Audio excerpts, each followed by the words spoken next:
আজকে পড়া হচ্ছে centre of mass. Centre of mass শুনে প্রথমে কি মনে হচ্ছে?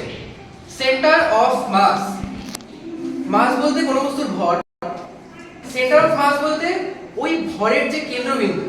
অনেকটা এরকম শোনাচ্ছে। আগে আমরা জানি সেন্টার অফ মাস জিনিসটা কি, আগে পেন্টেড রাখি। যদি এটা একটা স্কেল, ঠিক আছে, এটা একটা নির্দিষ্ট মাস আছে এবং এটা একটা নির্দিষ্ট দৈর্ঘ্যের একটা স্কেল। সাধারণত এটা 12 ইঞ্চি স্কেল হয়, কিন্তু এদিকে ওদিকে এক্সটেনশন থাকে বলে সেটা ধরছি না। 30 সেন্টিমিটার, 12 ইঞ্চি 30 সেন্টিমিটার। আচ্ছা, এটা একটা নির্দিষ্ট মাস আছে। যদি এটা বলা হয় সেন্টার অফ মাস কোন জায়গাটা হবে, এটা নাম থেকেই বোঝা যাচ্ছে সেন্টার অফ মাস মানে সেন্টারই হবে। গুড, একদম সেন্টার। আচ্ছা, এটা যেহেতু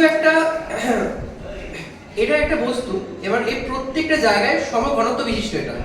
সুতরাং এটা এরকম না যে এই জায়গায় বেশি ভর বা এই জায়গায় কম ভর, এই জায়গায় বেশি ভর এই জায়গায় কম ভর, এরকম না। কিন্তু সব জায়গায় প্রত্যেকটা সেম একদম ভরের আছে। প্রত্যেকটা ক্ষেত্রফল বা প্রত্যেকটা ঘনকের যদি পার্ট বলি, প্রত্যেকটা জায়গায় সেম ঘনত্ব সেম ভরের আছে। ওর জন্যই আমরা ডাইরেক্ট বের করতে পারছি এরকম মাঝখানেই থাকবে। কিন্তু যদি আমরা এখানে একটা কিছু করি যাতে একটা সাইডে একটু ভারটা বেশি হয়ে যায়,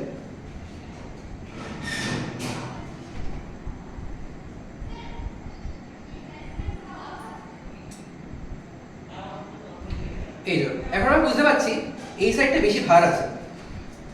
আগে সেন্টার অফ মাসটা এখানে ছিল, পড়ে যাচ্ছে।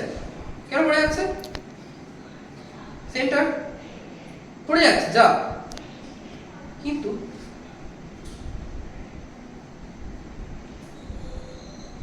কি হলো? যেহেতু মাসটা এই সাইডে বেড়ে গেছে, সুতরাং সেন্টার অফ মাসের যে দৈর্ঘ্যটা এটা থেকে সেটাও কমে গেছে। সুতরাং আমরা লিখতে পারি mass inversely proportional to L. Good good good.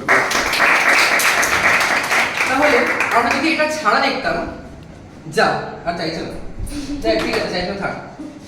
আমরা যদি আগে দেখতাম তাহলে এটা 30 সেন্টিমিটার মতন আছে, সেটা এক্সট্রা আছে। তাহলে একদম মাঝখান কোনটা হতো? 1 থেকে 30 এর মধ্যে মাঝখান 15। যদি এরকম করতাম 15 কাছাকাছি এসছে, দেখা যেতে পারে। কিন্তু এটা দিলে কিন্তু আর এই সাইডে চলে যাচ্ছে। এভাবে সেন্টার অফ মাসটা গণনা করা যেতে পারে। আর good good good, very good.